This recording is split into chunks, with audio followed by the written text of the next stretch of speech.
Buenísimo. Gracias, Gustavo, por grabar la clase. Y los que continuaban también, que era justamente Henry Ford. Pero todos ellos coincidían en algo. Coincidían en que lo que uno tenía que tener en cuenta era la producción, la organización del trabajo, no solo en el área de producción, en el caso de Fayol, sino en toda la organización, en toda la empresa, y una visión bastante extraña de los trabajadores en el sentido de que el trabajador solo era una persona a la cual había que decirle que tenía que hacer un trabajo y la persona simplemente se sentía satisfecha haciendo su trabajo y cobrando su sueldo a fin de mes. Pero este tipo de teorías tan, digamos, tan extremas con respecto a las personas que trabajan, sobre todo dentro de una organización, dentro de una empresa, empezaron a generar cierto ruido en las distintas corrientes posteriores que fueron saliendo como consecuencia de una especie de, digamos, de estar en contra de este tipo de ideas, ya que estas ideas fueron, si bien fueron muy revolucionarias y de verdad fueron muy interesantes y plantearon un avance grande en el área de fabricación, en la organización de la empresa, para tener una empresa que de verdad esté preparada para competir, en realidad también generaron ciertas opiniones contrarias con respecto al tratamiento que se le daban a los obreros. Básicamente, en las distintas escuelas que tienen que ver o tienen una raíz psicológica, sociológica, en el cual el estudio del comportamiento del ser humano, psicológica también, o sea, en el comportamiento del ser humano dentro de un grupo es muy importante. Entonces empiezan a surgir ciertas escuelas que tratan de, digamos, en cierta manera, de explicar el hecho, la gran pregunta de por qué trabaja la gente, más allá del hecho de decir, bueno, trabaja porque necesita un sueldo. Entonces, que es una pregunta que por ahí a veces nos la hacemos todos nosotros también, o sea, ¿por qué trabajamos además de eso? Porque muchas veces no se trata solo de recibir un sueldo en sí, sino también de un cierto reconocimiento, de una participación dentro de un grupo, de una cierta identificación, o sea, hay muchas cuestiones. Entonces, sobre eso hubo muchos estudiosos, sobre todo graduados en psicología, básicamente, y se empezó a crear una de las escuelas que se llamó Escuelas de las Relaciones Humanas. Hoy, por ejemplo, cuando uno está hablando del área que maneja personal, antes se hablaba de personal y era, bueno, simplemente una ficha en la cual la persona tenía que cumplir una cierta actividad y venir a trabajar temprano e irse a tal hora y cumplir un cierto horario y ese esquema. Hoy en día, la parte de recursos humanos se basa mucho en esto que dice Escuela de las Relaciones Humanas. Si bien ellos fueron los primeros que empezaron con todo esto, la idea era tratar de ver qué motiva a un trabajador, por qué estamos trabajando, por qué vamos a trabajar. Entonces, hubo que buscarle muchas cuestiones. La idea de la Escuela de las Relaciones Humanas es tratar de tomar al obrero y también específicamente a los empleados, a las personas que trabajan en el área, lo mismo que hace Recursos Humanos, ahora un poco más moderno, después de que todo esto fue sometido a una cierta, digamos, crítica y también a una cierta, digamos, apoyo. El hecho de decir que no es solo simplemente que el trabajador viene a trabajar, sino que también la función de personal, que ahora se llama recursos humanos, tiende a cuidar a un trabajador, tratar de motivarlo, tratar de identificar qué preferencias tiene, en qué lugar se mueve mejor, qué estudios tiene, qué le puedo dar y cómo lo puedo capacitar, cómo puedo mejorar sus condiciones de trabajo, tratar bueno, de solucionar unas ciertas cuestiones y no simplemente dejar al trabajador trabajando en un área determinada y que el trabajador simplemente rinda lo que necesita, porque muchas veces se afecta la productividad. Entonces, bueno, ¿cómo podemos cuidar a ese trabajador? Entonces, dentro de estos estudios nosotros vamos a ver, hay muchos autores, mucha gente que está a favor, muchos autores que están en contra. Nosotros vamos a ver básicamente el primero de ellos, que es uno de los no es el primero, pero sí es uno de los más importantes, que se llamó Elton Mayo. ¿Leyeron un poquitito sobre Elton Mayo? Ni idea, o sí, a ver, No. ¿no? Bueno. Bueno, entonces vamos a ir charlando un poquitito. Elton Mayo, entonces, nació en Australia, es un profesional australiano, si bien, bueno, trabajó mucho en la parte a nivel en otros países también, que empezó tratando de probar o sea, por qué realmente un trabajador trabaja. Y la idea de él era tratar de probar que si el trabajador tenía mejores condiciones de trabajo, se iba a desempeñar un poco mejor. De esa forma, cuidar al trabajador era una de las primeras cuestiones. Entonces, él hace muchos años, fíjense que estamos hablando de 1880, 1949, hizo durante casi 20 años un estudio a través de lo largo de su carrera en una de las empresas en donde él pretendía poner dos grupos, que fueron famosos los estudios de iluminación, dos grupos de trabajadores, de obreros, y les explicó que iba a hacer un experimento. Entonces, cuando empezó a hacer ese experimento, a uno de los trabajadores, a un grupo de los trabajadores, lo que hizo fue aumentarle mejorarle las condiciones de trabajo, básicamente dándole mayor iluminación, mejorando su área de trabajo, y empezó a estudiar a ver cómo funcionaban los dos grupos. La sorpresa que se llevó, porque él pensaba probar que el grupo en el cual se le habían mejorado las condiciones iba a trabajar con muchísima mejor productividad que el otro grupo, y el otro grupo iba a seguir estando igual. En realidad, lo que él se llevó de sorpresa es que los dos grupos aumentaron la productividad, y la idea que él sacó como conclusión es que las personas no solo trabajan por el hecho de una buena condición de trabajo, sino también que trabajan bien cuando se les presta atención a su trabajo, digamos, esa persona se siente parte de un grupo, parte de un equipo, compenetrado con la empresa, con el lugar de trabajo. Entonces, que no solo la remuneración económica es lo que mueve a un trabajador. Por supuesto que todas las teorías que estamos charlando, todas estas teorías tienen, digamos, seguidores y críticas también, las dos cosas. Cada uno puede decir, no, Taylor tenía razón, o Fayol tenía más razón, o Mayo tenía más razón que los otros dos. Entonces, depende de lo que uno esté más orientado, y cada persona tendrá su idea para poder compartir, pero la idea es que de todas las teorías podemos sacar cosas buenas, y por lo menos prestarle un poco de atención a ver qué cosas no fueron, cómo fue evolucionando toda esta administración. Acá habla del experimento de Hartron, entonces dice, bueno, la iluminación también en la Western Electric Company, por ejemplo, fíjense que fueron casi unos cuantos años, el 24, en realidad fue más el estudio, pero este es el principal periodo. El trabajo a destajo, o sea, en función de la cantidad de unidades, ciertos elementos, los cuartos, los alambres, bueno, hay unos cuantos experimentos que él hizo, básicamente todos tendiendo a probar eso, ¿no? El hecho de decir, bueno, si el trabajador se siente escuchado, se siente parte de ese grupo, trabaja de mejor manera que si es simplemente considerado un engranaje más de la cadena de producción. Bueno, acá hay algunas, digamos, fotos de lo que era, fíjense, la compañía, la Western Electric Company, ya estamos hablando del año 1800, casi 1900, 1920 y pico, y fíjense que es una compañía ya bastante importante para eso. Acá está también la planta en el año 1929, donde él trabajó con todo este tipo de cuestiones.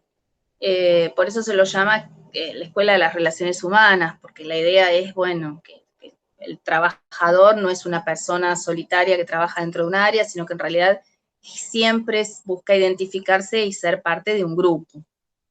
Bueno, acá también, bueno, habla del experimento de Hartron que empieza en el año 1927, bueno, unas cuantas cosas. ¿Alguna duda con Elton Mayo? No, no. No, ¿no? Bueno, por ahora no, muy bien. La idea es que, bueno, cada uno de nosotros como somos personas también, podemos estar como pensando que, bueno, tiene más razón un autor que otro, pero todos tenían algo importante y bueno, y todos en algún punto tampoco es tan estricta la teoría en forma general, pero hoy en día es cierto que, bueno, que ya dejaron de ser simplemente los obreros cumplidores de horarios, sino también que la idea es considerar a ese grupo de trabajo como una fuerza productiva, como una fuerza de trabajo y como la verdadera energía que mueve lo que sería la empresa en general. Todas las áreas son importantes y toda la gente que trabaja también. O sea, la idea es, bueno, tratar de hacer la organización lo más eficiente. Y a veces es cierto que alguien se siente más a gusto en un grupo, trabajando en un grupo o en una tarea que en otra. Y eso también es importante. El área de recursos humanos tiene que ocupar de esas cosas. Y no simplemente decir, bueno, lo siento a este obrero o a esta persona o a este trabajador en esta área y la persona no se desempeña de esa manera como debería. Pero bueno, hay mucho. Somos seres humanos y eso define mucho. Bueno, ¿alguno de ustedes trabaja? Ahora que Sí, estamos, sí. bien, ahora que estamos en esta situación así un poco rara, que bueno, algunos vamos a trabajar, algunos trabajamos vía online, otros trabajan digamos, en forma presencial, bueno, estamos pasando por una situación media extraña, pero generalmente uno es parte de un grupo, a veces se puede trabajar en solitario, pero generalmente por ser personas sociales, en realidad necesitamos ser parte de un grupo y no estar todos tan aislados, con lo cual, bueno, veré, por eso está todo esto, digamos, hay mucho mucho apoyo a través de, bueno, de muchas cosas como para pasar esta situación extraña que tenemos, porque el hecho de uno estar aislado, hay gente que, por ejemplo, está solitaria en su casa, otros, bueno, tienen su grupo familiar, pero a veces uno comparte más horas de trabajo con su compañero de trabajo que de verdad estar dentro de su casa. Entonces, bueno, es una situación en la cual se nos ponemos, digamos, en una balanza ciertas cuestiones que por ahí durante la vida normal de un trabajador no se ponen, pero bueno, así estamos. Bueno, Kurt Lewin. Kurt Lewin era también un pensador de la escuela, también de las relaciones humanas. Si bien acá dice, bueno, es polaco nacionalizado estadounidense. Básicamente él apuntó a el comportamiento y la relación que tienen los jefes con los empleados, que también es todo un tema. O sea, cada cosa que estamos hablando, si bien nosotros lo tiramos como una idea y seguimos adelante, en realidad tiene muchísima, digamos, mucha base con respecto a un montón de autores, libros que se han publicado sobre cada una de estas cuestiones. Si ustedes pasan por el área de administración en alguna librería o una biblioteca, van a ver que hay muchísimo escrito sobre todo esto. Básicamente porque somos seres humanos y porque en realidad tenemos una capacidad de pensar y no somos iguales. Cada uno tiene la posibilidad de pensar a su modo y lo que a uno le parece interesante a otro no, y entonces por ahí a mí me gusta un área, a otra persona otra área, y eso hay que saberlo captar desde el punto de vista de las relaciones de recursos humanos para poder aprovechar al máximo al trabajador. Entonces, y con los jefes pasa lo mismo. Entonces, lo que hizo Kurt Lewin es plantear 3 grupos y a cada uno de los grupos le puso un tipo de jefe diferente. Y se puso a estudiar qué conclusiones podía sacar de ese grupo. Realmente, para los que trabajamos hace muchísimos años y hemos tenido muchos jefes y hemos tenido líderes y jefes también, o sea, haciendo una diferenciación entre un jefe y un líder, nos damos cuenta de que, bueno, los estudios de Lewin realmente tienen bastante base para poder estudiarlos y bastante base como para poder discutir un poco este tema. Él puso tres jefes, a uno le puso un jefe autoritario, a uno le puso un jefe democrático y a otro le puso un jefe que se llama laissez-faire. ¿Qué características tiene cada uno? Un jefe autoritario es una persona que puede ser típico llamado dictador, por ejemplo, alguien que lo que hace es tratar de hacer cumplir las normas, dictar las órdenes, hacerlas cumplir, tener un régimen de penas, castigos y el que no lo cumple, digamos, quedar fuera por ahí a lo mejor del grupo, y por lo tanto ser una persona autoritaria. ¿Quién es un autoritario? La persona que no escucha ninguna opinión, solo escucha su propia opinión y lo que él dice es lo válido. Los demás tienen que acatar órdenes.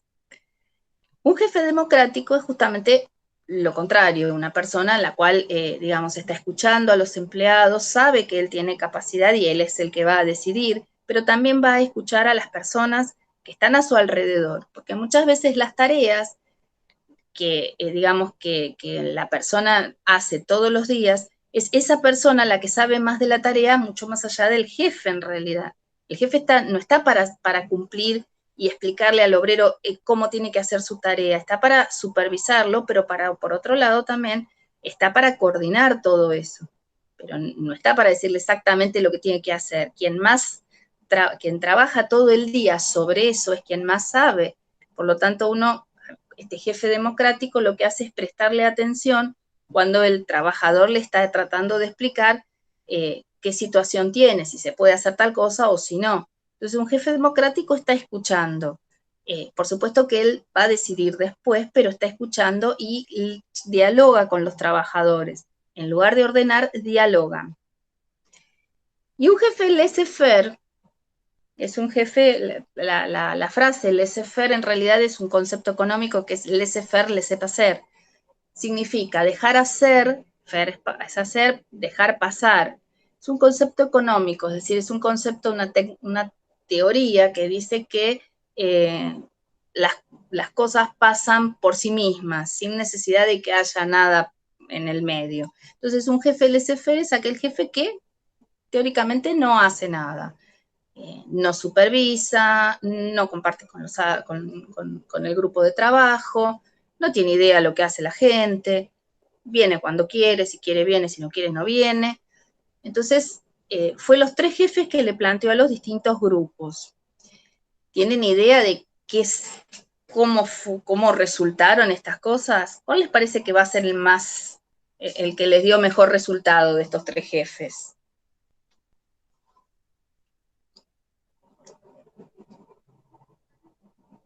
¿Mm? El democrático. Muy bien. Hola, Tomás. Ahí te veo. El democrático. Perfecto. Exacto. El democrático fue el que tuvo mejor respuesta. ¿Por qué? Porque el jefe autoritario, la productividad aumentó, sí, ninguna duda aumentó, porque él sabía bien y dirigía. Pero tenía la siguiente cuestión, como él no compartía con sus empleados, si el jefe estaba, la gente trabajaba, si el jefe no estaba, la gente no trabajaba, porque de verdad no se sentían escuchados, no se sentían motivados y simplemente trabajaban porque tenían que trabajar para cumplir y para ganar su sustento. O sea, la producción avanzó, la productividad creció, pero no era tan, o sea, si el jefe estaba, todo funcionaba bien, si el jefe no estaba, no funcionaba nada. En el caso del jefe democrático, como él escuchó a sus empleados, trató de involucrarlos dentro de su proyecto, dentro de su trabajo, la productividad no fue tan alta como la productividad del primer grupo, del jefe autoritario, pero sí fue mejor calidad y si el jefe no estaba, el grupo seguía trabajando como si estuviera, porque ellos se sentían parte de esa organización, se sentían parte de algo que estaba dentro de esa empresa. Y por último, el tercer tipo, el laissez-faire, bueno, obviamente estuviera o no estuviera, era lo mismo, el grupo no sabía dónde estaba parado y no sabía dónde dirigirse, con lo cual, digamos, este tipo de jefes no tiene mucha respuesta positiva. Bueno, ¿ustedes han tenido algún jefe de este estilo? ¿Algún jefe democrático, autoritario, laissez-faire? ¿Mm? Siempre una mezcla, muy bien. Sí, Es muy difícil tenerlo o totalmente de una forma o totalmente de otra. Está bien, muy bien, siempre una mezcla. Pero siempre hay alguno que esté un poquito más tirando a uno o tirando al otro. Sí, sí, obvio, exacto. Sí, así que, pero bueno, sí, la idea es que tampoco, o sea, hasta qué punto uno puede decir es democrático, hasta qué punto pasa a ser laissez-faire, hasta qué punto es autoritario. Bueno, a veces es difícil, pero la idea es, digamos, tratar, por eso me parece válido el estudio de Lewin, es, bueno, tratar de identificar o por lo menos ir viendo qué clases de jefes tenemos y ustedes que van a ser en algún momento jefes también, si no lo son ya, puede ser cuando en algún momento, bueno, plantearse un poquito a ver qué tipo de jefes van a ser. Eh, Traten de ser más democráticos. Y el laissez-faire no va, no le va, no cabe para los profesionales, no va el laissez-faire. Bueno, van a ser, ¿qué tipo de jefe van a querer ser ustedes mismos? ¿Autoritarios, democráticos, laissez-faire? ¿Se van a sentar a charlar con la gente que trabaja con ustedes o qué onda? Autoritario claramente. Tomás, fuiste ahí, derecho, autoritario. Muy bueno. Así que claramente van a tener que trabajar así, pero ninguna duda. Bueno, o sea que con la Escuela de las Relaciones Humanas no había mucha vuelta. Bueno, hay muchísimos autores. O sea, nosotros estamos tomando los autores más o menos conocidos y cosas que también puedan darse a... Pasa que, bueno, ahora estamos en esta situación y bueno, ustedes me están escuchando, yo trato de conversar y tratar, porque ya que me conocieron la primera clase, saben que me gusta charlar y preguntar, y me siento como si estuviera dando un discurso cada vez que hablo sola, pero bueno, la idea es que entre todos traten de pensarlo un poquito como qué es lo que va pasando, o sea, qué cosas de esto que estamos viendo se pueden aplicar en la parte práctica que ustedes tienen en su oficina, en su trabajo, en lo que está pasando ahora, o sea, bueno, en todo cómo nos va cambiando todas estas cosas, y cuando la ponemos ahora en la vida real, ¿no? O sea, lo que vivimos día a día. Bueno, acá tenemos otro señor, otro autor también, Abraham Maslow, que él también proviene del área de administración, es un pensador de administración, pero también proviene del área de psicología en realidad. Entonces él planteó un poquito la historia y es famosa su pirámide, se llama la pirámide de Maslow, en donde habla de, digamos, las necesidades que tiene cada persona y su relación con los demás. Entonces, en la base de la pirámide están las necesidades comunes a todos y en la base superior, por eso es la parte de arriba, digamos, de la cúpula de la pirámide, están las necesidades particulares. Las necesidades que están por debajo de la pirámide, digamos, las que están en la base, son comunes a todos. A medida que vamos ascendiendo en esa pirámide, la idea es que cada uno nos vamos como individualizando en esa pirámide, es decir, ya no tenemos las mismas necesidades, sino que nos va siendo necesidades y nuestros propios objetivos. Y por supuesto, esos son diferentes entre cada persona. Entonces, acá hay una pirámide, si es que llegamos, ahí estamos. Hay dos pirámides, una más linda que la otra, pero bueno, básicamente es esta. Las primeras son las necesidades comunes, digamos, la de respirar, alimentarse, de descansar, bueno, las que tienen todas las personas. La segunda, una seguridad física en el empleo, en la parte familiar. Social, tiene que ver ya con la amistad, el afecto, la intimidad, como con quién somos amigos, cómo encaramos todo este tipo de cuestiones. Y cada vez que subimos, es, por ejemplo, la estima, el reconocimiento, qué papel juega para nosotros esa estima y ese reconocimiento. Y por último, cuándo nos sentimos realmente realizados, autorrealizados, es decir, cuando uno dice, alcancé mi objetivo, eso era lo que quería, y uno se siente más, digamos, satisfecho que habiendo alcanzado otra cosa. Entonces, bueno, tiene que ver un poco con la realización de los objetivos personales, y eso ya, por eso la pirámide es justamente una pirámide, ¿no? O sea, las necesidades básicas, que son muchas, son para todos iguales, pero las de arriba son diferentes en cada persona. Acá también lo mismo, hacer lo máximo que pueden dar sus habilidades únicas. Exacto. Bueno, ¿alguna duda hasta acá?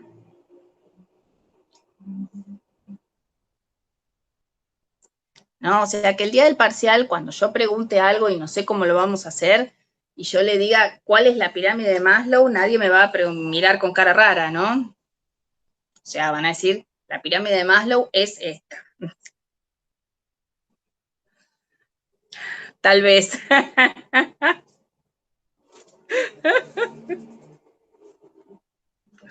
Bueno, a Douglas MacGregor también. Douglas MacGregor también en realidad fue un economista y todo, pero básicamente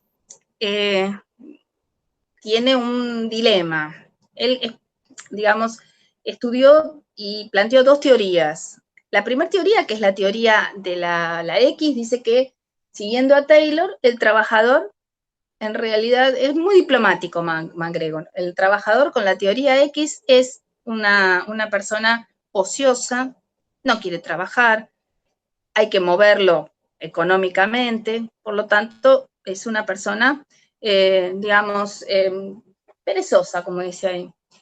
La teoría ahí, al revés, plantea que el trabajador tiene innovación, es una persona muy, que está siempre esperando a ver qué puede mejorar, tiene una realización personal dentro de su propio trabajo. Bueno, siempre alguien va a estar, o es muy difícil que esté o en una o en otra teoría, y no, generalmente es como dijeron ahí, que está muy bueno, es una mezcla. O sea, hay veces en donde uno quizá probablemente quiera ser ocioso o perezoso porque no está de acuerdo con el grupo, con el jefe o con su trabajo, porque no le gusta, entonces simplemente hace lo que debe, nada más.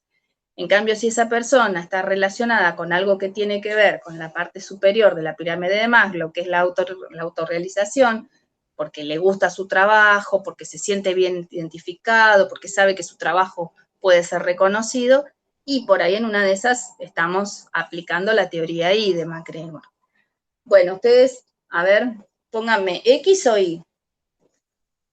¿Cuáles son? ¿Son X o son Y?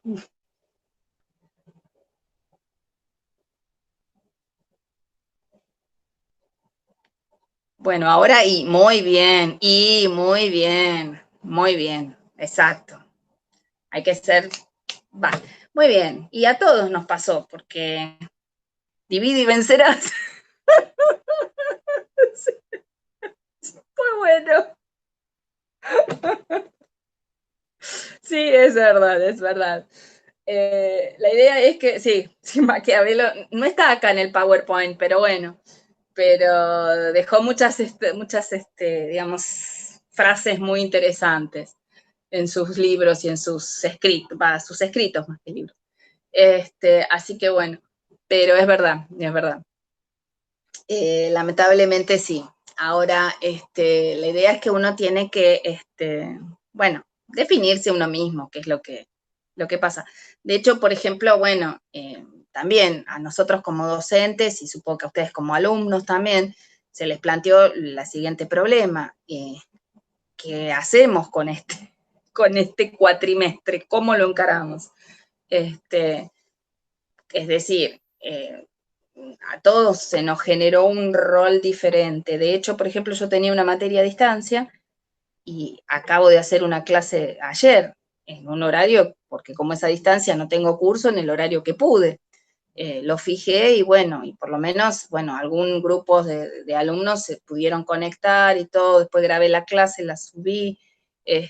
Bueno, tenemos que hacer algunas cosas así como innovando en esta situación.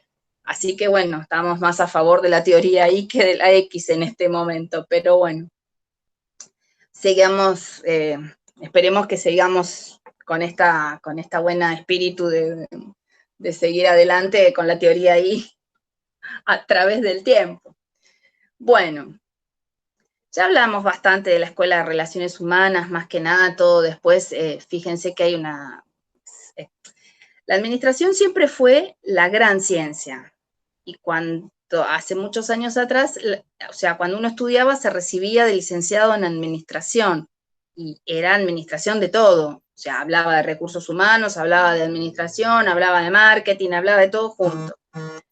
Hoy en día, con el correr de los tiempos y los mercados que fueron generándose cada vez más especializaciones dentro de los mercados, entonces, ya que no puedo hacer tal cosa, pero lo puedo hacer de otra manera, ya surgieron un montón de negocios y de renovaciones tecnológicas para los negocios que no existían antes, con lo cual hubo que empezar a decir, bueno, pero la administración no puede ser administración de todo, o sea, tenemos que estudiar algunas cosas más. Entonces, ahora se estudia recursos humanos, estudiamos administración, que eso todavía sigue estando la carrera, pero generalmente es administración de personal, administración de los recursos humanos, estudiamos marketing, higiene y seguridad para tecnicaturas, o sea, ya no es simplemente, digamos, administración en general. Ahora estamos como más segmentados en eso. Tiene que ver con también la gran complejidad que tiene esta ciencia o este arte de administrar una empresa. Así que bueno, seguimos entonces avanzando un poquito más.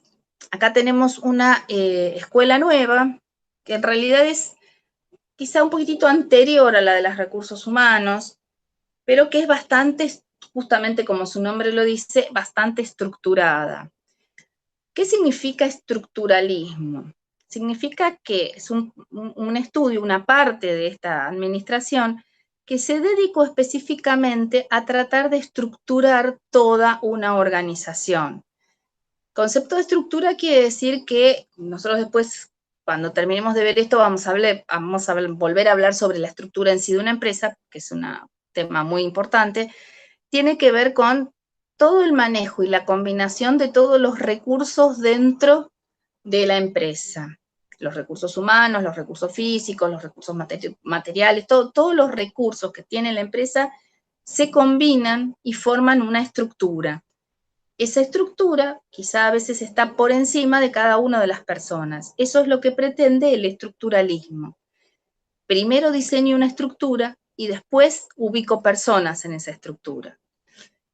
Entonces, el estructuralismo nace en Alemania en los años 1900, anterior a la Primera Guerra Mundial, y tiene que ver con una cuestión en donde un país como Alemania, que siempre fue un poco estructurado en este sentido, o sea, fue muy estricto, no sé si autoritario, bueno, después se mostró ciertas cosas, pero bueno, pero en esa época era como muy estructurado.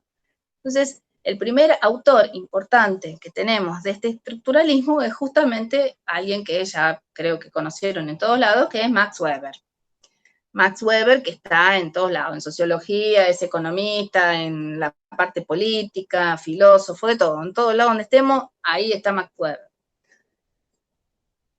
¿Quién era Max Weber?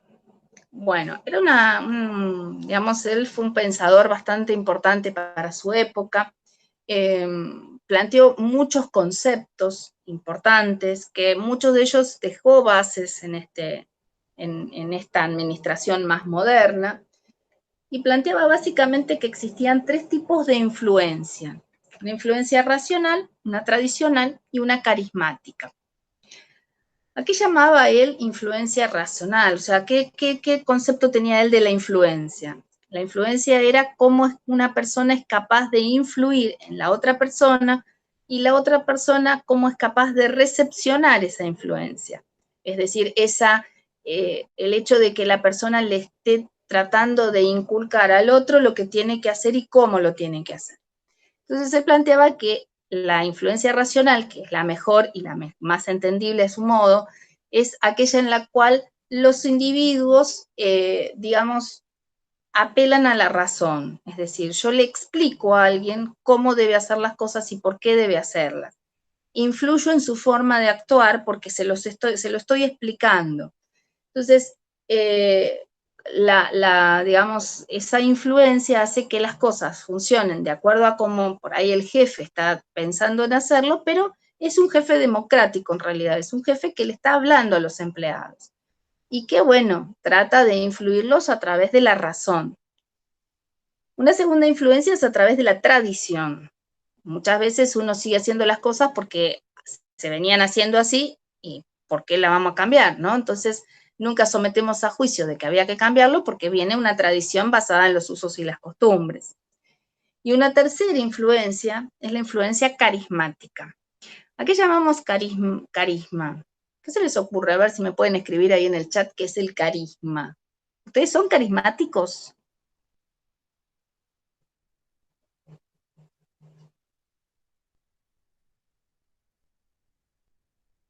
¿O no?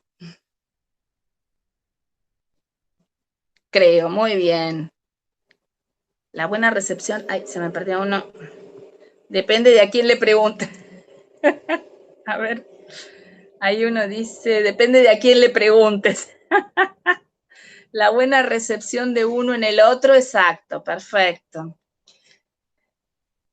Carisma, existen, no sé si decirle dos tipos de carismas, pero sí, pueden ser.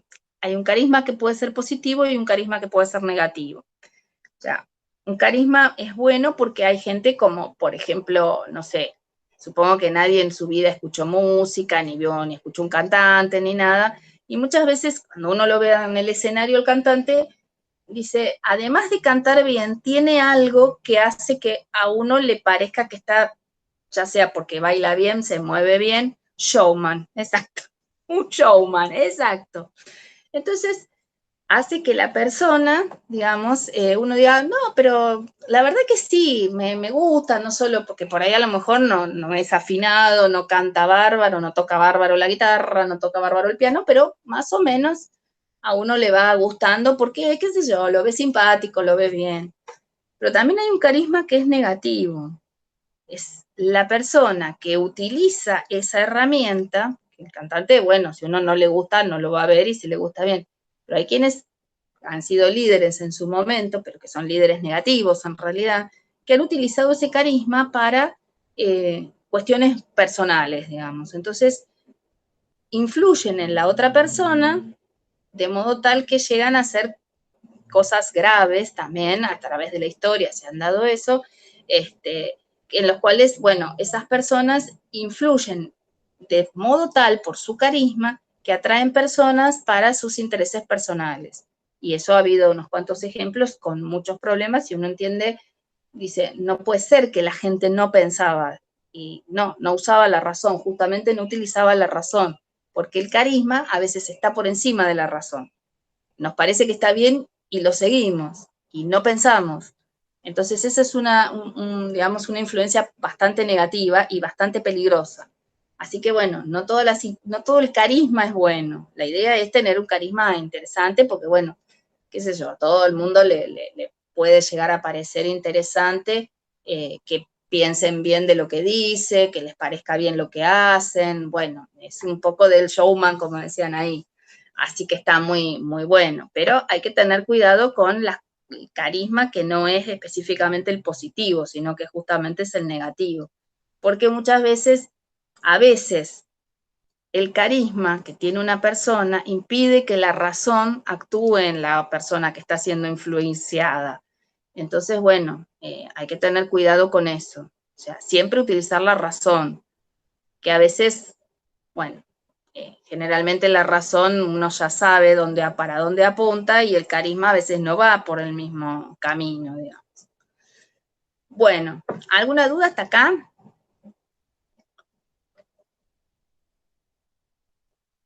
No, muy bien. Bueno, también Max Weber, entre todas sus cosas, diferenció el poder de la autoridad. Y él estableció lo siguiente: el poder es la aptitud para forzar a la obediencia. O sea, yo lo que hago con el poder es, como soy jefe, le digo hacer tal cosa. Ese es el poder. ¿Por qué? Porque hay algo una norma, un nombramiento o alguna razón por la cual esa persona es jefe y la otra persona es empleado.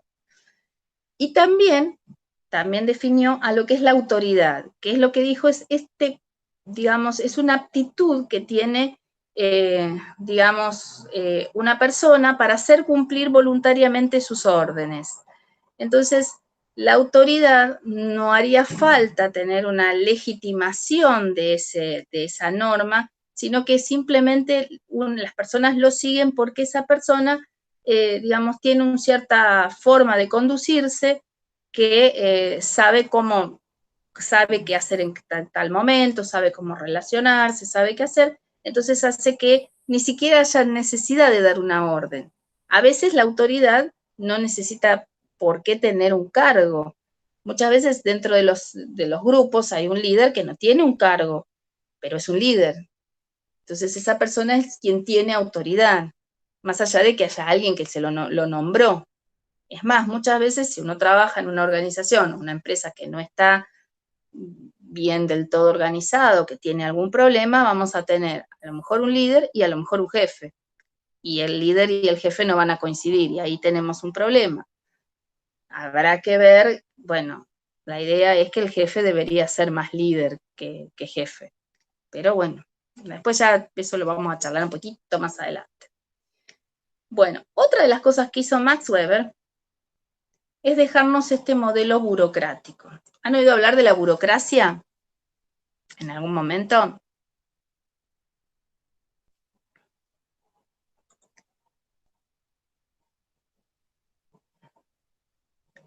Sí, muy bien, sí. Bien, la burocracia es una derivación de este modelo de Max Weber. Si bien Max Weber no opinó que la democracia era buena, porque él lo que hizo fue un modelo burocrático, la diferencia es como democracia y demagogia, ¿no? O sea, él estableció este modelo burocrático y digamos, el llevar a ultranza este modelo burocrático tiende a confundirse con una burocracia, pero en el fondo los principios que él tenía no eran del todo errados, solo que eran muy difíciles de cumplir, demasiado difíciles. Por ejemplo, dice, los vamos a leer rapidito como igual no hace falta que se los aprendan de memoria, simplemente con saber qué era el modelo burocrático y para qué servía está bien, pero no les voy a pedir los principios, son 10, o quieren que se los pida. Así me lo dicen en forma... No, gracias. Exacto, muy bien, muy bien. Bueno, se los leo porque yo tampoco me los acuerdo, les cuento. Me acuerdo de la historia y la forma y todo, pero no tiene mucho sentido acordárselos. Cada puesto está ocupado por agentes. Hay una despersonalización del cargo. Quiere decir que yo tengo un cargo que está por encima de la persona que lo ocupa. Eso a veces no ocurre. A veces la persona está por encima de su cargo, digamos. O sea, o le generamos el cargo o bueno, o vemos cómo funciona, pero en realidad lo que Max Weber decía era, primero tengo que diseñar el cargo y después me fijo de quién va a ocupar ese cargo. Porque la estructura está por encima de la gente. No me interesa la gente, me interesa la estructura. Después me fijo quién ocupa qué puesto. Es bastante estricto esto. La autoridad está dada por la legitimación de los cargos. Quiere decir, no hay líderes sueltos, hay cargos. Porque en ese cargo hay una autoridad formal. Es decir, la autoridad es formal y esa autoridad y esa persona es idónea para ocupar ese cargo. La jerarquía de los mismos y sus funciones surgen de una estructura muy formal. Una definición de los organigramas, que después vamos a ver, manuales, todo especificado. Especialización del trabajo. Los agentes tienen una remuneración en sueldo. Las normas de conducta son predecibles, es decir, está todo dentro de la estructura. Pasa esto, hacemos esto. Si pasa esta otra cosa, hacemos esta otra cosa. Líneas de autoridad ascendentes y descendentes sin que exista relación de tipo horizontal. Esto significa lo siguiente, o sea, yo tengo un jefe y el jefe tiene sus empleados. Si uno de esos empleados quiere hablar con el área o con el otro empleado de otra área, tiene que dirigirse a su jefe tiene que ir al jefe del otro empleado y ese jefe de otro empleado a hablar con el empleado. Y entonces así es la línea. No hay una relación entre los empleados en sí. Esto es muy difícil de cumplir en las oficinas, porque y por otro lado, genera justamente mucha burocracia. O sea, esto es la parte, ¿por qué? Y porque si yo tengo que pedirle a fulanito, menganito, para arriba en la cadena hasta que consiga que alguien le hable al otro, pierdo mucho tiempo. Y muchas veces los mercados y la vida moderna no, digamos, nos pasa por encima si nosotros estamos esperando tantas formalidades en cierta manera. No es que esté mal todo su modelo, es muy difícil de aplicar y por otro lado, los mercados no nos permiten a veces tanto tiempo para poder hacer todas estas cuestiones. Ahora, nosotros estamos en casa, o sea, no estamos digamos, como dice, quédate en casa. Pero yo siempre hago la misma comparación cuando estamos en curso presencial. Les digo, yo estoy acá en el aula y necesito un borrador. Y el borrador lo tiene el profesor de al lado. Ahora, el profesor de al lado, yo soy del área de administración y el profesor de al lado es del área de sistemas. Entonces, si yo tengo que ir a pedirle el borrador, tengo que dirigirme a mi jefe de administración, él dirigirse a su vez, decano, por ejemplo, el decano ir al jefe de sistema y el jefe de sistema decirle al profesor prestarle el borrador. Es muy lento. Y los mercados esto no lo permiten. O sea, yo tengo que ir y decir, bueno, estoy terminando, no puedo esperar 4 horas para que me traigan el borrador, porque 4 horas no tengo. Entonces, y los alumnos tampoco van a esperar 4 horas. Así que, por lo tanto, ese tipo de cosas para Max Weber no se podrían dar. Tendría que darse a través de toda la estructura. Y yo esperar las 4 horas hasta que hasta que el profesor esté autorizado a prestarme el borrador. Y eso no es productivo. Entonces, por eso no se puede utilizar este esquema. No está mal tener una estructura. De hecho, lo vamos a ver en las clases que siguen. Lo que pasa es que no la puedo tener tan estricta, porque voy a perder muchísimo tiempo y muchísimo dinero en estas cosas. Bueno, ¿se entendió hasta ahí? Entonces, el funcionamiento de la organización se haya escrito en registros y que despersonaliza los cargos. Y todo debe estar normado y registrado, y si estos principios se cumplían, no existirían conflictos. O sea que estábamos en la organización perfecta, no había conflicto, nadie se peleaba, nadie estaba por encima de la estructura. ¿Funcionó? No. O sea, no, es muy difícil, se trató de aplicar, se aplicaron en algunas empresas, pero por supuesto en la época fue una teoría bastante interesante para la época, se trató de aplicar y todo, pero podemos estar o tratar de ponerle un poco de, digamos, de buena voluntad a la estructura dentro de la empresa, pero a veces se necesita que sea más ágil la cosa, no tan estructurada. Bueno, teoría de investigación de las operaciones. Esta teoría de investigación de operaciones, en realidad lo que planteaba era lo siguiente, que pudiéramos utilizar métodos de resolución matemática para problemas concretos de administración.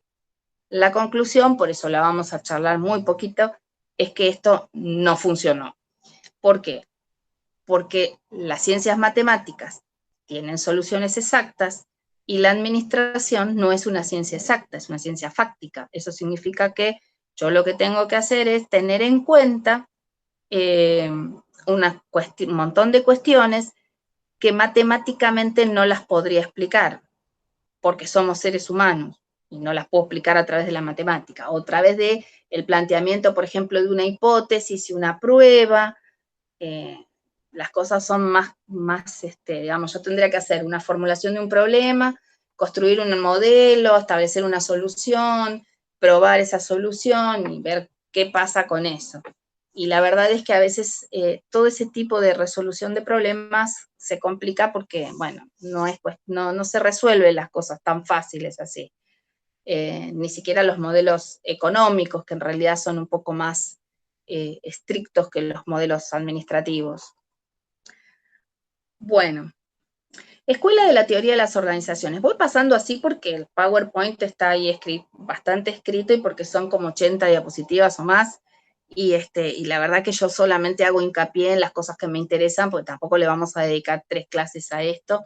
Hoy, en el día de hoy, terminamos y la clase que viene empezamos otra cosa, porque si no es como que, tras que por ahí a veces no estamos el total de horario de clase, bueno, también por eso le ponemos, igual estamos bastante bien, porque vamos uno tras de otro, pero la idea es que bueno, que no dedicarnos más o menos 1 hora y media a la clase y después ya seguir avanzando con los distintos temas.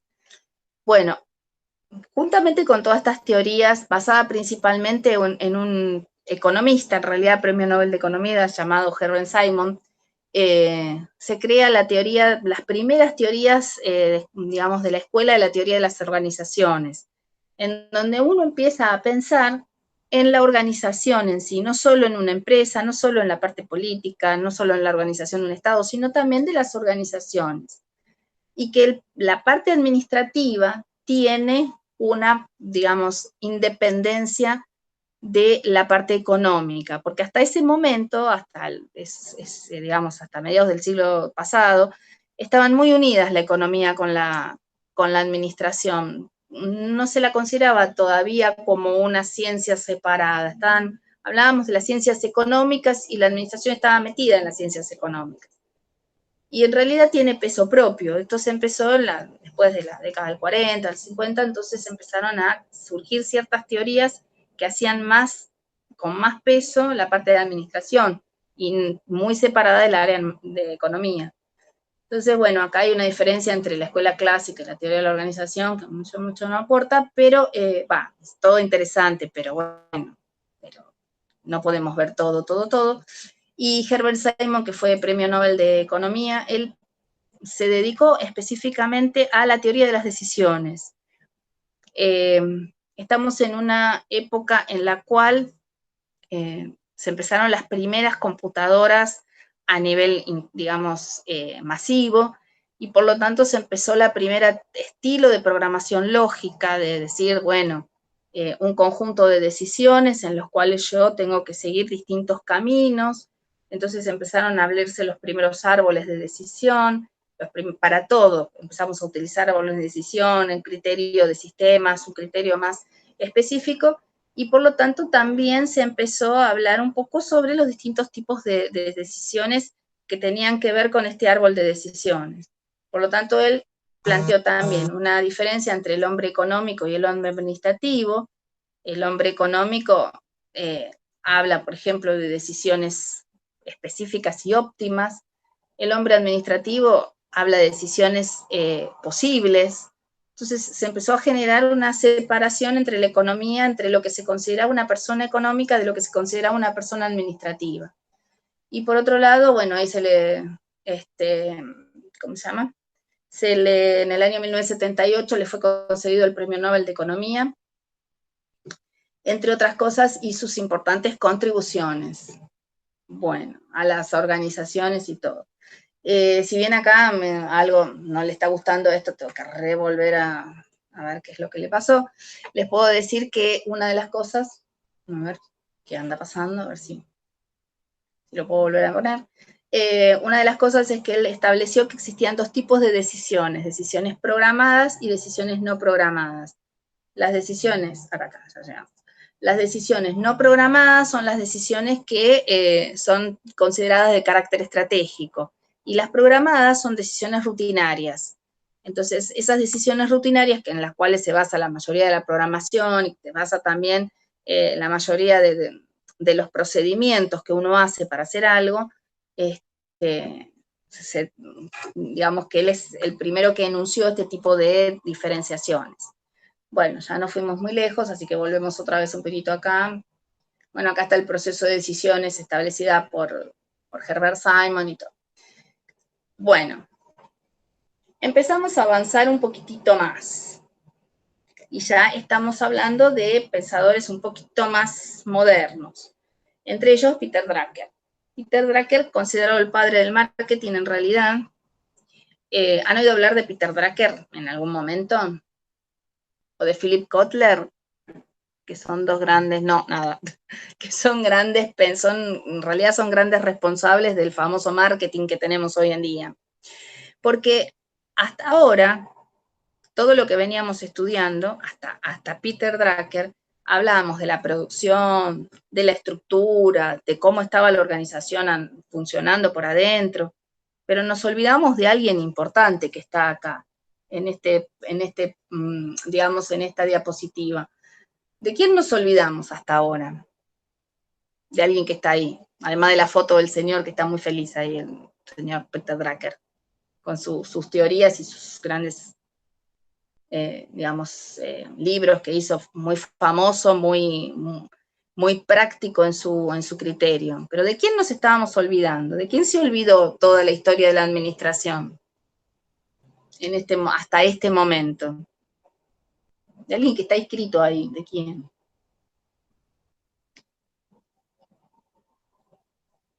¿De quién nos fuimos olvidando? De alguien, ni idea, de alguien que empieza con C.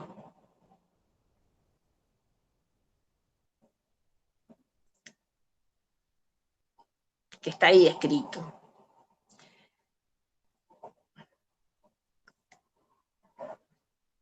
Ese Claremont.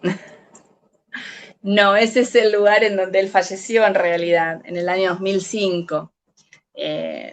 Siempre fue un reconocido pensador, Peter Drucker, una persona muy inteligente, muy autor de muchos libros, pero básicamente muy práctico, muy claro en lo que piensa, y fue el primero que empezó a hablar. Nos olvidamos del cliente, en realidad. Todo lo que estaba hasta ese momento, muy bien, yo tenía que producir, pensar en el trabajador, aumentar la productividad, pero del otro lado, ¿quién está? Nuestro cliente. Pero él preguntaba, ¿quién es mi cliente? Es aquella persona que va a comprar mis productos, pero ¿quién es?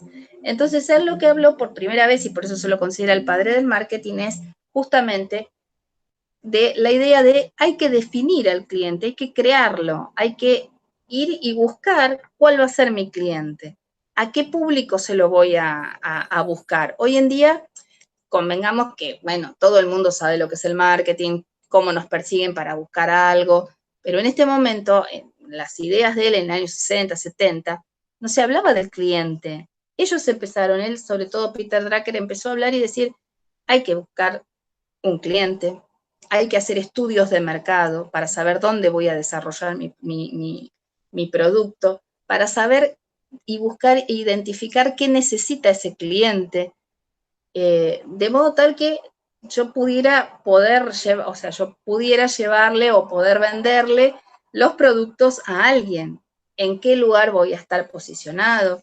Entonces, antes de 1970, bueno, había todo lo que estuvimos hablando hasta ahora tenía mucho que ver con respecto a la producción y a la organización interna, pero nunca habíamos incluido al cliente en nuestra empresa. Lo que hace Peter Drucker es justamente empezar por la parte opuesta.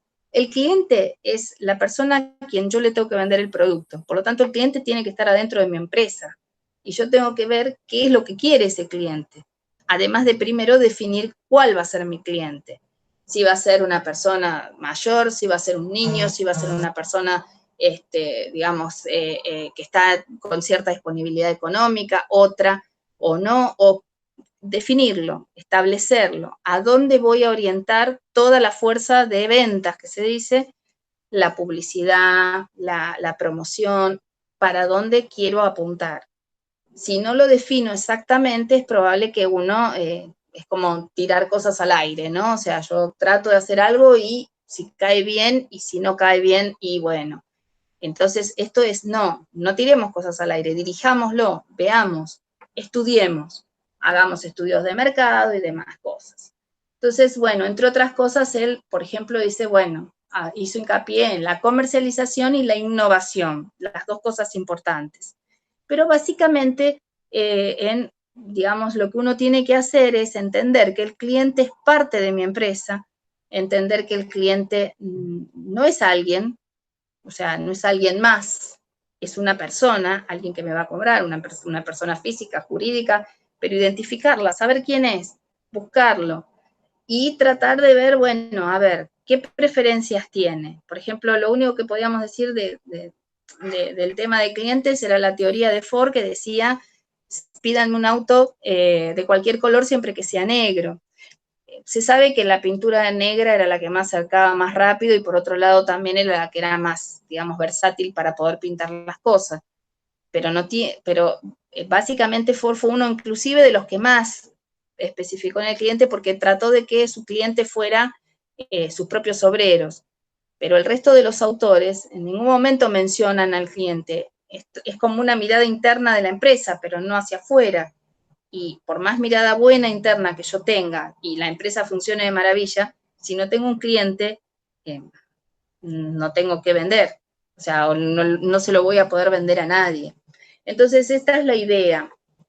En un momento dado también, que después lo vamos a retomar en el año 1955, dice ahí, pero bueno, más o menos en la década del 50, 60, él lo que hizo fue crear también y hablar de lo que se llama la administración por objetivos, que hoy en día también está muy de moda, a pesar de que ya, él la enunció hace muchísimos años, está de moda hoy en día, que es administrar por objetivos, tratar de establecer los objetivos dentro de las empresas y en base a esos objetivos efectuar toda la conducción de la empresa.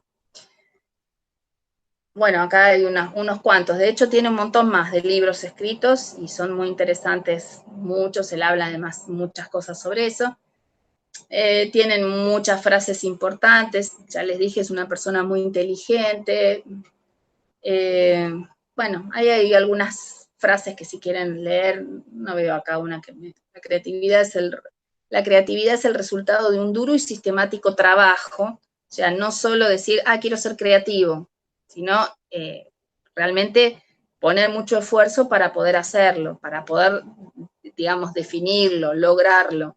O sea, bueno, nada, puede ser que algo surja de la noche a la mañana, así como por arte de magia, pero son las menos cosas. Lo demás necesita todo un proceso para poder llegar a buen puerto, digamos, a su destino. Bueno, posteriormente, ¿hasta acá alguna duda? Uh-huh.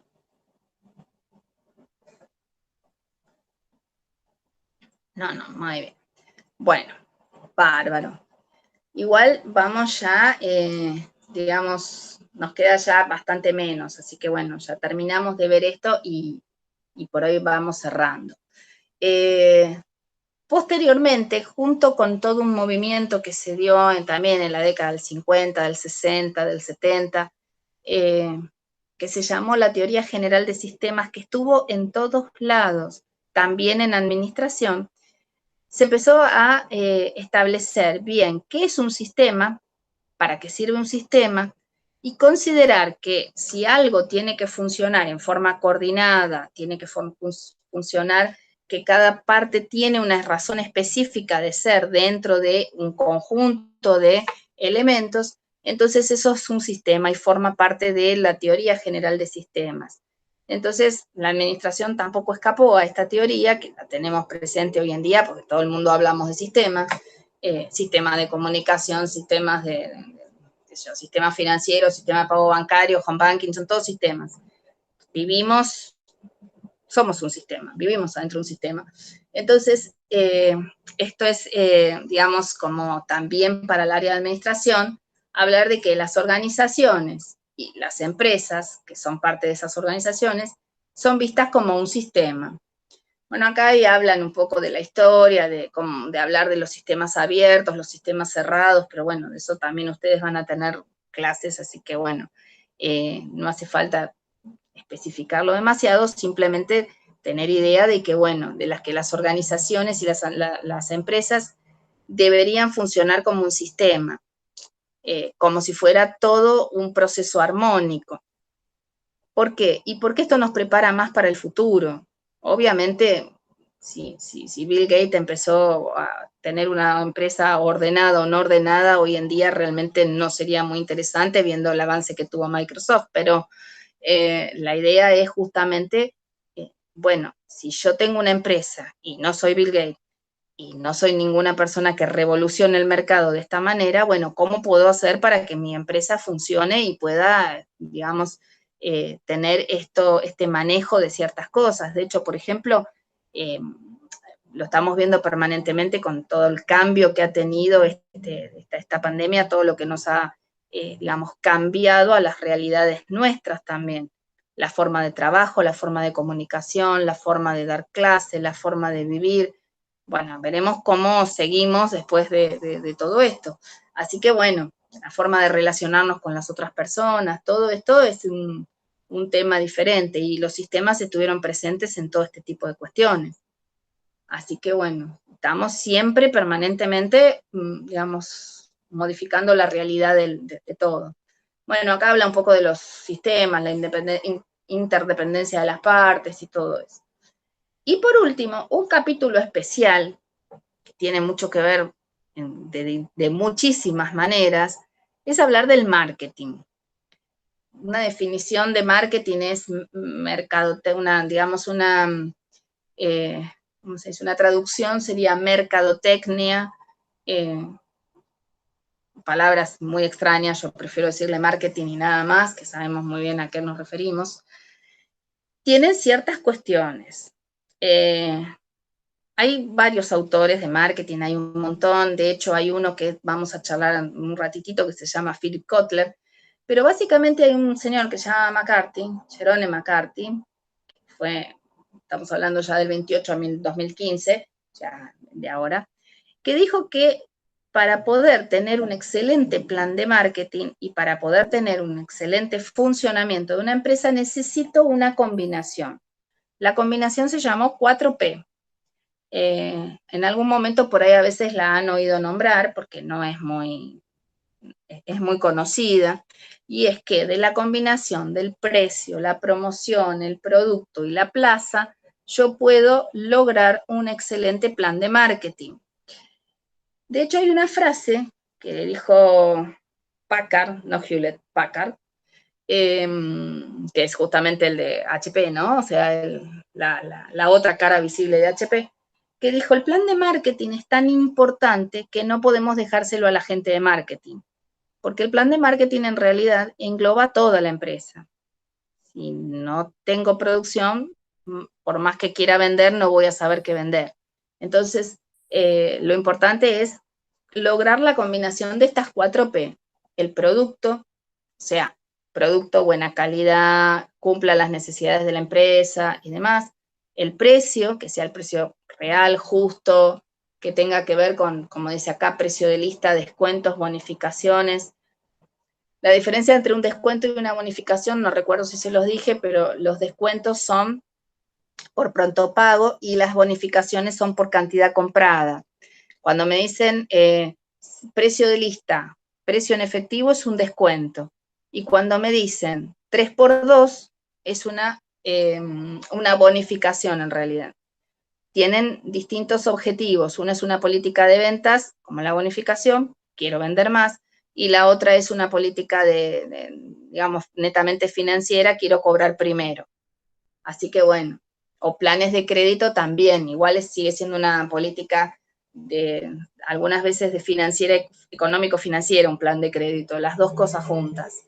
Por un lado apunto a vender más, porque a través de una tarjeta a 18 cuotas puedo vender mejor, pero también, digamos, es un tema financiero porque voy a tener que fijarme si se lo doy con o sin interés, y bueno, hay algunas cuestiones.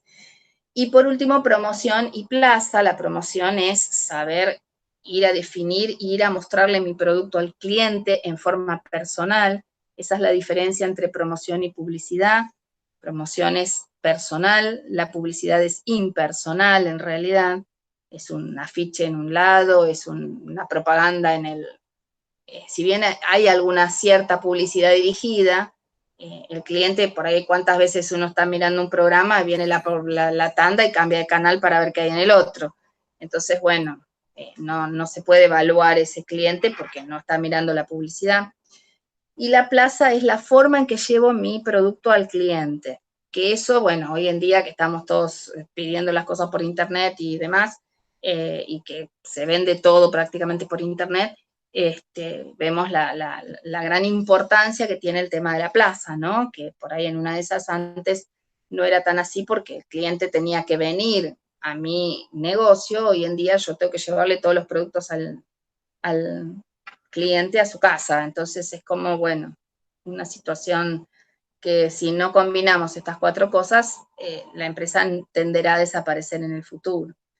Bueno, acá hay algunas opiniones de él. Y acá viene Philip Kotler, que con él nos vamos yendo ahora. Señor que está saludando con mucha alegría ahí, Philip Kotler. Es un reconocido autor de marketing, tiene un montón de libros hechos, muchísimos libros. Todos los libros hablan sobre marketing específicamente, sobre lo que uno necesitaría tener en consideración para poder competir en el mercado. Y básicamente lo que nosotros vamos a ver es, bueno, él explica que se comercializa bienes, servicios, eventos, experiencias, personas, lugares, propiedades, organizaciones, información e ideas. O sea, todo, hay un montón de elementos. Habla de las necesidades, las preferencias de los clientes, de la demanda, que es la cantidad de unidades que la gente está dispuesta a comprar, o sea, la combinación entre la demanda y la oferta. Bueno, de todo eso hablan en estos libros. Y básicamente nosotros vamos a ver 10 principios que los vamos a charlar un poquito, y con eso ya vamos cerrando, que son a qué se refieren. Primero, principio 1, dice, reconocer que el poder lo tiene ahora el consumidor. O sea, nuestro cliente es el que está decidiendo dónde va a comprar. Nosotros queremos que compre en nuestra empresa. Entonces, ¿cómo hago para que el cliente venga a mi empresa y no vaya a la competencia? Entonces, reconocer primero que el poder ahora lo tiene el cliente. O sea, el consumidor es la persona que va a comprar. Si no compra mi producto, puede comprar el producto de otro. Entonces, hoy en día, con los mercados como están, la competencia es importante. Desarrollar la oferta apuntando directamente a tu mercado. O sea, si yo, es como yo les dije, tiro una oferta, por ejemplo, al aire, bueno, habrá alguno que la tome, pero desperdicié muchísimo tirando la oferta digamos, al aire. Por lo tanto, yo lo que necesito es saber a qué mercado me voy a dirigir para tirar la oferta en ese mercado. Y entonces ahí estoy orientando a dónde quiero mi mercado. Diseñar las estrategias de marketing a partir de, bueno, de una propuesta de valor, es decir, todo marketing implica una estrategia, todo, digamos, forma, todos tenemos estrategias para conseguir un trabajo, estrategias para desarrollarlo dentro de nuestra empresa, para que se nos reconozcan. O sea, siempre hay una estrategia revolucionaria tratando de, digamos, lograr algo. Por lo tanto, el marketing no va a estar ajeno a eso. Necesito estrategias de marketing. Focalizarse en cómo se distribuye y se entrega. Hoy en día es, digamos, fundamental eso. Participar conjuntamente con el cliente en la creación de más valor, es decir, prestarle atención a lo que el cliente necesita, tratar de involucrarlo, preguntarle, como por eso hay tantas encuestas de preguntas de, bueno, ¿y vos qué usás? ¿Qué marca de tal cosa usás? Y todo lo demás. ¿Por qué? ¿Por qué te gusta más esto? ¿Por qué no te gusta? Bueno, todas esas encuestas que se hacen tienen que ver justamente con digamos, una definición y una estructura para estructurar el mercado, para saber qué es lo que quieren los clientes. Utilizar nuevas formas para alcanzar al cliente conocido. Eso significa también, es decir, bueno, si yo ya tengo un cliente, bueno, seguir teniéndolo, siguiendo captándolo a ese cliente, que no se vaya a la competencia a buscar otra cosa nueva, que la novedad la tenga de parte mía, no de la parte de la otra empresa. Desarrollar métrica, métrica sería el analizar el retorno de la inversión. Puse 10 pesos, ¿qué me retornó de esos 10 que puse? Los 10 y algo más.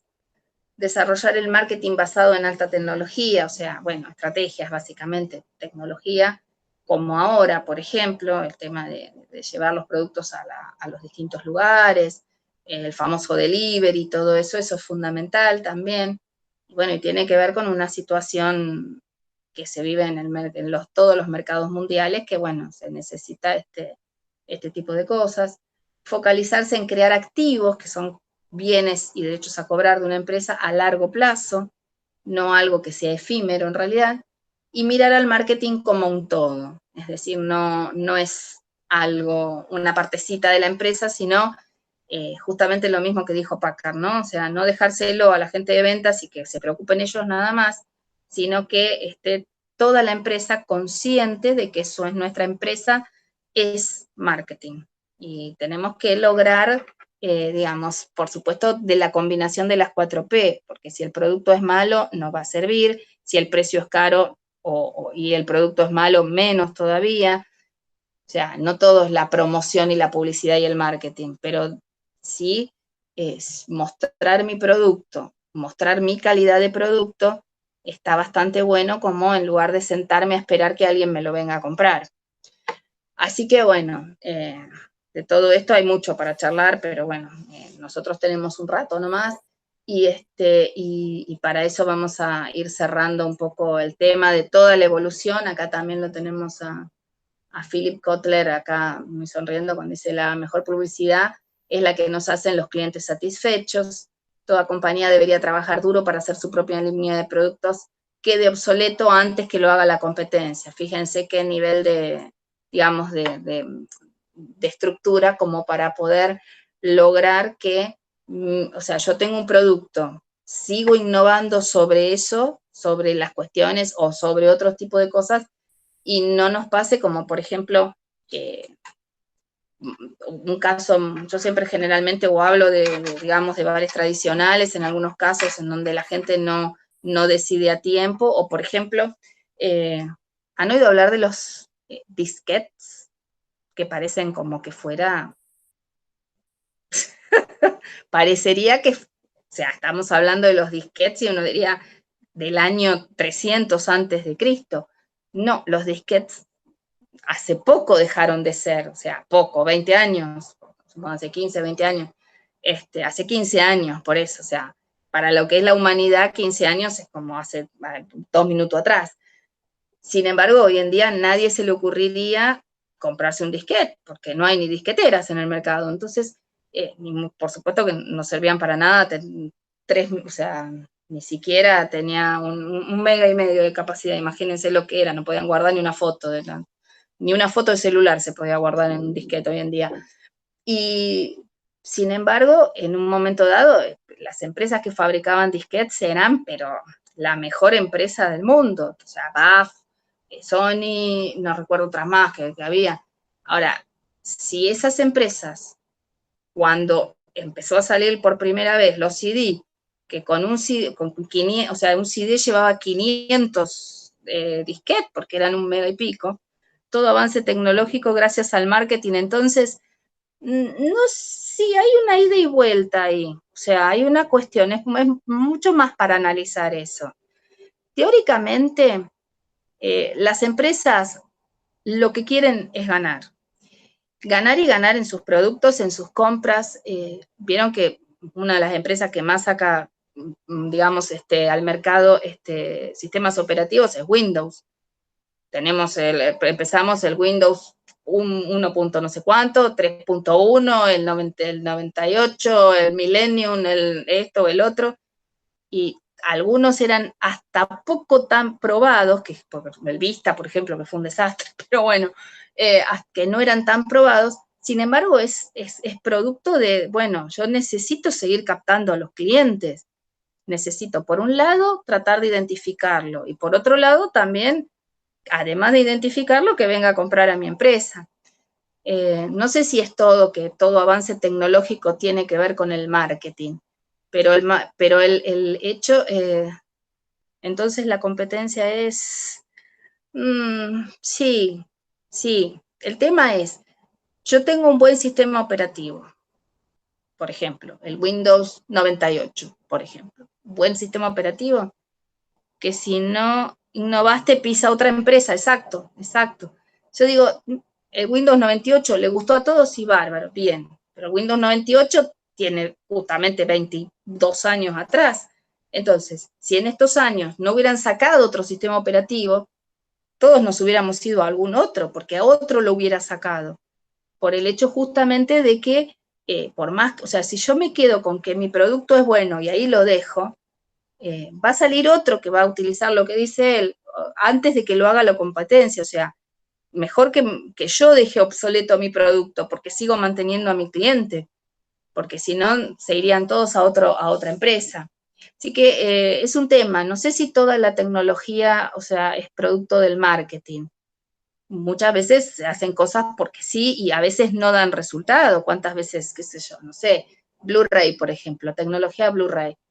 Y sí, o sea, claro, sí, a veces hay cosas que no dan resultado.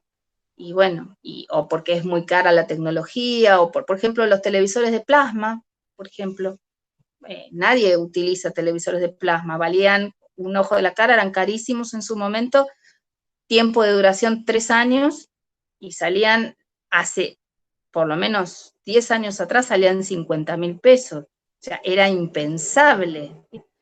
Y duraban 3 años, entonces 3, 5 como mucho, porque era una tecnología muy difícil de formar. El estado plasma es un estado plasma, o sea, hay que formarlo dentro de la pantalla. Y ni siquiera había monitores plasma, fueron solo para televisores. Y bueno, desaparecieron y duraron en el mercado nada prácticamente. Porque ya empezaron a venir los primeros LCD, después ¿cómo se llama? Los LED vinieron y fueron un boom, que son los que se utilizan hoy en día. Así que bueno, realmente la tecnología esa se invirtió mucho dinero en lograrla y bueno, y no tuvo resultado. Pero bueno, pero digamos, de la prueba y del error salen todas estas cuestiones necesarias para poder mejorar también nuestra situación como empresas en el mercado y por lo menos no perder lo que se había ganado. Así que bueno, es complejo eso. No sé si toda tecnología es producto del marketing, pero el marketing presiona muchísimo a las empresas para que tengan investigación y desarrollo. Todo estuvo de más.